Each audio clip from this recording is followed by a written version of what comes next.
അങ്ങനെ December 27 husband നാട്ടിൽ വന്നു. ഞാൻ പറഞ്ഞു എനിക്ക് എന്ത് വന്നാലും എനിക്കിവിടെ വരണം, അച്ഛനെ ഒന്ന് കൊച്ചിനെ കൊണ്ടുവന്ന് കാണിക്കണം. ഞങ്ങളിവിടെ വന്നു. ഇവിടെ വന്നപ്പോൾ അച്ഛനൊന്നും ഇല്ലയെന്ന് പറഞ്ഞു. അച്ഛന് പനിയായിരുന്നു. ഞങ്ങൾ പിന്നെയും വന്നു, അച്ഛനുണ്ടെന്ന് അറിഞ്ഞ് വിളിച്ച് അന്വേഷിച്ച് പിന്നെയും വന്നു, അച്ഛനെ കാണിച്ചു. അപ്പോൾ അവിടുന്ന് അവർ ചീട്ടയിൽ ഇങ്ങനെ എഴുതി തരുമ്പം കൊച്ചിന് CMBA ആണ്, ഫുഡ് കഴിക്കുമ്പോൾ വോമിറ്റിങ്. അപ്പോൾ എൻ്റെ കൺസേൺ കൊച്ചിൻ്റെ അലർജി മാറണമെന്ന് ഞാൻ ഒരിക്കലും മാതാവിനോട് ചോദിച്ചില്ല.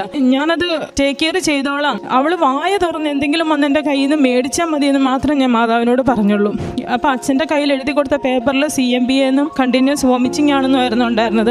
അച്ഛൻ വായിച്ചു. എൻ്റെ കയ്യിൽ ഇവളുടെ വീഡിയോ ഉണ്ടായിരുന്നു ഫീഡ് എടുക്കുന്നത്.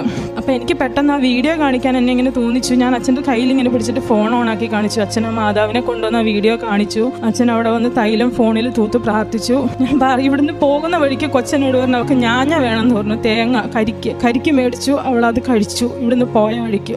ഇപ്പം ഈ നിമിഷം വരെ അവൾക്ക് ഒരു കുഴപ്പമില്ല. ഒരു നോർമൽ കുഞ്ഞ് ഫീഡ് ചെയ്യുന്ന പോലെ ഞാൻ ചെയ്യുന്നു.